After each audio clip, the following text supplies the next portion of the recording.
Então o texto que nós vamos ler está em Jeremias, capítulo 2, versículo 13. Hoje não é a da revista, tá? Que eu vou fazer. Vai ser uma ministração livre aí. Que aí a gente vai deixar para fazer a revista quando a gente for fazer presencial, tá?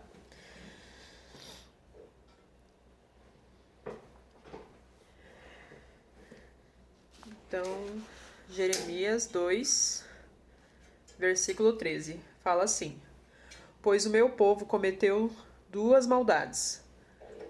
Abandonaram a mim a fonte de água viva e cavaram para si cisternas rachadas, que não podem reter água. Esse texto eu vi há um pouco tempo. Eu estou lendo um livro que chama Até que Nada Mais Importe, que é do Luciano Subirá. Você já leu, Sá? É muito bom. Não li, não? Ah, sim. Mas é bacana, viu? Ele já tem faz tempo já esse livro. Eu já vi vários colegas que já tinham lido e aí eu comprei esse ano para ler. Depois eu empresto para você quando eu terminar. Aí, ó, Deus preparando aí. é... Então, esse livro ele é muito bacana e tem essa parte falando sobre isso, né? Sobre esse versículo. Pois o meu povo cometeu duas maldades, abandonaram a mim, fonte de água viva, e cavaram para si cisternas rachadas, que não podem reter água. E aí, um dos exemplos que ele dá nesse livro, ele fala sobre aquele período em que o povo de Israel estava no deserto e Deus mandou o maná. E qual que foi a orientação de Deus para Moisés? Ele falou que assim, vocês vão pegar o maná, a porção diária, né?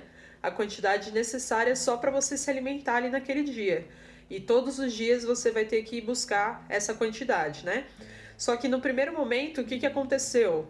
Os israelitas, ao invés de obedecerem, alguns deles, né? Pegaram e já pegaram uma porção dobrada, né? Então eles pegaram a mais do que deveriam para que no outro dia eles não tivessem o trabalho de ir lá buscar o maná, né? O maná, ele era como se fosse... Era um pão, né? Mas ele era como se fosse tipo um preparo, uma semente, digamos assim, para eles prepararem ali o pão, né? E então eles pegavam no orvalho da manhã. Então, se eles não pegassem no período da manhã, logo cedo, quando o sol nascesse, né, e estivesse ali no alto, ele ia acabar derretendo aquele maná que chegava. Então, digamos assim, ó, tem que acordar cedo para pegar o maná, né? Tem um sacrifício ali, tem um trabalho para fazer, não é só assim, vai descer pão do céu e já era, eu vou comer aqui, né? Não, tinha um trabalho também, tinha um horário. Queria ficar dormindo. Bicho, a Safira ia ficar sem maná. Ia...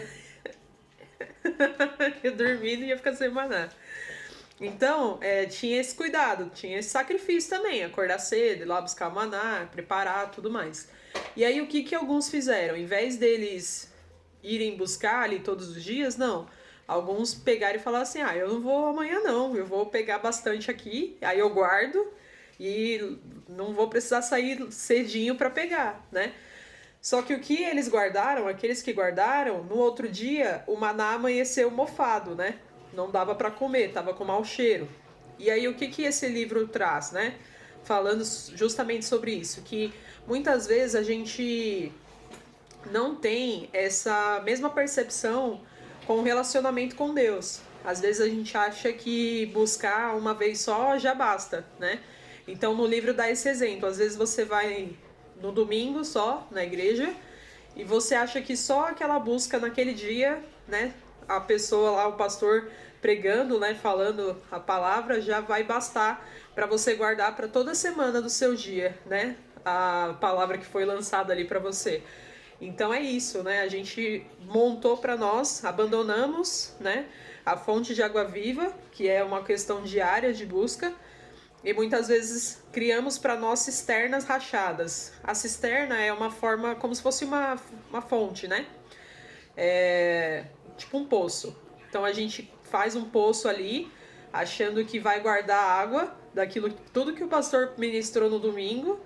para guardar para a semana inteira, né? Só que a gente está sendo enganado nesse sentido. A gente monta um poço ali que tá rachado. Então aquilo que você guardou, ele vai se perdendo. Então o ideal é que você busque na fonte, né? E a fonte vem de Deus. Então a busca diária é realmente o necessário, né?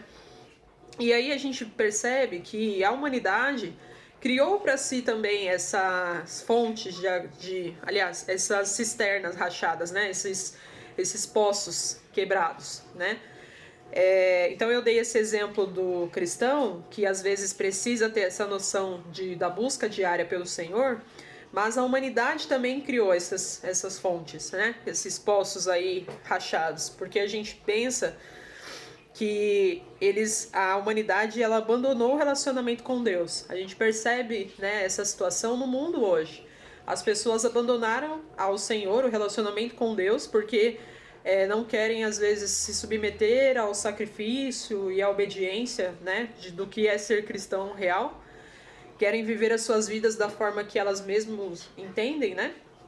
E muitas vezes elas criam outras coisas para preencher aquele vazio que só Deus pode preencher na vida delas, né? E muitas pessoas procuram satisfazer esse vazio muitas vezes com a própria política, né? Achando que a política e a razão, né, e o dinheiro, elas vão poder satisfazer ali esse vazio que elas possuem. Ou muita gente acha que a carreira, né, o trabalho vai substituir esse vazio que somente Deus pode preencher. Ou viagens, ou então um relacionamento, né? Acha que o namorado ou o marido vai preencher esse vazio que somente Deus pode preencher, né? E aí eles acabam fazendo como os israelitas fizeram também, não somente com a questão do maná, mas naquela parte onde Moisés sobe ao monte com Josué para receber ali os mandamentos, né, de Deus. E o que os israelitas fazem, né? Eles percebem que Moisés estava demorando para voltar, e aí eles pensam assim, poxa, o nosso líder saiu, o que a gente vai fazer? A gente vai pegar e vai montar um bezerro de ouro, do nada assim. Vai montar um ídolo e vai dizer que, olha, esse ídolo aqui, esse bezerro de ouro, foi ele que nos tirou do Egito, né? Então o que eles fizeram? Eles criaram um ídolo para adorar ali no momento, e um bezerro de ouro que não tinha nada a ver com o negócio, né? E é muitas vezes o que nós fazemos, a humanidade faz. Ela substitui Deus, né? Coloca Deus na frente de outras, aliás, coloca outras coisas na frente de Deus, né? Não reconhecendo realmente que o Senhor é a nossa fonte de água viva, né? É aquele que flui através das nossas vidas, né? Então a gente percebe isso até hoje. Nesses dias a gente tá, não sei se vocês estão acompanhando aí mais ou menos, né? Sobre as Olimpíadas, por exemplo. Então a gente tem as Olimpíadas lá em Paris. E aí algo que a gente percebeu é aquela abertura das Olimpíadas, né? Não sei se vocês chegaram a assistir. Mas nela mostrou uma total desonra, né, com aquilo que Deus é e com aquilo que é sagrado, né? Então eles fizeram aquela demonstração da Santa Ceia lá com os homossexuais, drags, enfim, né? Quisendo representar e fazer uma sátira aí com a Santa Ceia, né? Mas por quê? Porque a França, né, é um país onde eles não procuram, né, a questão da religião. Então, desde a Revolução Francesa, eles já não têm essa questão assim, eles são um país ateu, né? País que se diz laico, mas na verdade eles não querem permitir nenhum tipo de manifestação religiosa. E eles, na história, né, da Revolução Francesa, se vocês forem pesquisar um pouco mais, existe um local lá onde era uma igreja católica que depois que houve a Revolução Francesa, eles fizeram como se fosse uma igreja para os lutadores da guerra, né? Para homenagear as pessoas que lutaram na guerra da Revolução Francesa ali. Ou seja, eles adoram o homem e não a Deus, né? Não o Criador. Então ele é um país laico, que é ateu, não acredita em Deus, e adora o próprio homem, né? Ou a gente fala assim, a própria razão. Então eles substituíram aquilo que era sagrado. Então toda manifestação de religiosidade, de fé, tem sido aí... Eles vêm querendo, tipo, tirar, né? Não permitindo que aconteça. Mas o que a gente tem visto nas Olimpíadas está sendo bem ao contrário, né? Os atletas que têm estado lá, muitas vezes têm glorificado mais a Deus, têm falado mais o nome de Jesus através ali das comemorações, das medalhas ou não, né? O pessoal na Vila Olímpica mesmo, alguns atletas têm se reunido para adorar a Deus, para tocar louvor. Então, aquilo que a França imaginou que ia conseguir fazer uma sátira com Deus, eles acabaram quebrando as pernas, né? Digamos assim. O local onde Deus está sendo mais falado, Jesus tem sido mais falado porque os atletas que estão lá têm falado sobre Jesus, né? Têm evangelizado outras nações, né? E isso está sendo assim muito claro e muito algo de Deus. Eu confesso que quando eu vi a abertura das Olimpíadas, eu fiquei assim, que palhaçada, né? Estão fazendo, mas o Senhor sabe de todas as coisas. E até um vídeo que eu assisti sobre essa situação, que é do pastor Iago Martins, ele fala, a maior demonstração de sátira que nós como cristãos sofremos foi a própria morte de Jesus, né? Ele já se entregou na cruz, ele foi humilhado e não falou nada, né? Ele morreu pelas nossas transgressões. Então a maior humilhação já aconteceu na cruz, né? Tudo que nós vivemos agora é muito pouco diante daquilo que o nosso próprio Deus já fez, né? Toda a humilhação que ele passou. E quem somos nós para julgar, né, a humanidade? Então o que a gente precisa fazer? Não responder com agressividade, né? Mas responder com amor também, com a oração. Quer falar alguma coisa? Sabe, pode falar.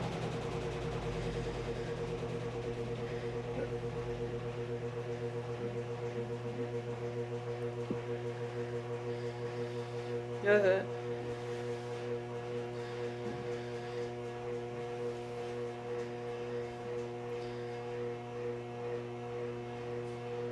Aham. Sim.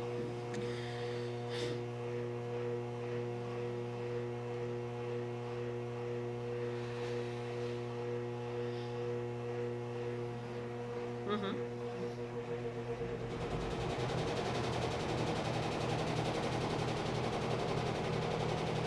Sim.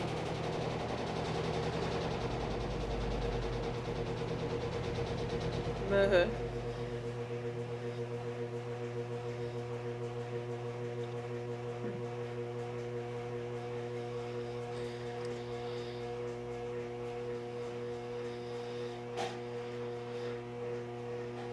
Sim.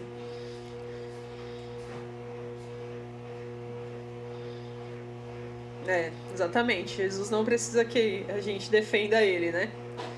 Mas eu acho que cabe também a nós não ficarmos omissos, né? Porque algumas vezes quando a gente fica omisso em relação a algumas coisas, parece que a gente concordou com aquilo, né? Então também não é agir com agressividade, nem querer, tipo, brigar com aquelas pessoas que fizeram aquilo, mas também entendendo que não foi legal.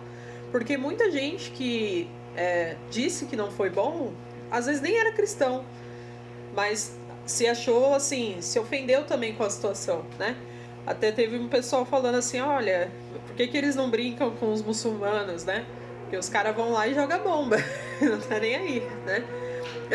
Mas o cristão não, o cristão ele dá outra face, como Jesus fez, quando ele estava ali, né? Como ele orientou que a gente fizesse, né? Quando nós somos perseguidos, e até o Senhor já fala, né? No mundo tereis aflições, vocês serão perseguidos, então fiquem felizes quando vocês forem perseguidos, né?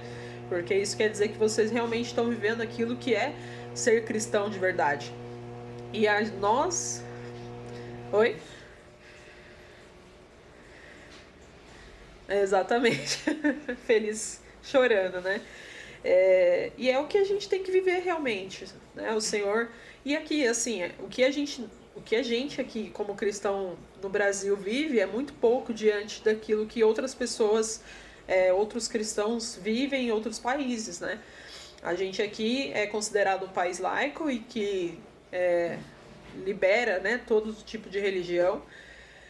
Mas existem países que não é assim, que os cristãos são mortos, são torturados, enfim. Então a gente é privilegiado de estar aqui no Brasil e ter liberdade para isso. Então a gente às vezes acaba sofrendo outros tipos de perseguição, mas não necessariamente a perseguição de tortura, né? Enfim. E só para finalizar aqui, gente, eu vou ler um versículo que está em Ezequiel 47, capítulo 47, versículo 9 até o 12. Que fala assim, 47. 47, 9. Por onde a água deste rio passar, haverá muitos seres vivos. O mar morto ficará cheio de peixes, porque sua água se tornará pura. Surgirá vida por onde esta água fluir.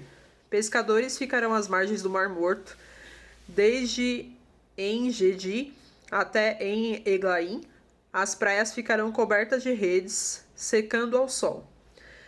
O mar morto se encherá de peixes de toda espécie, como os peixes do mar Mediterrâneo, mas os brejos e os pântanos não serão purificados, continuarão salgados.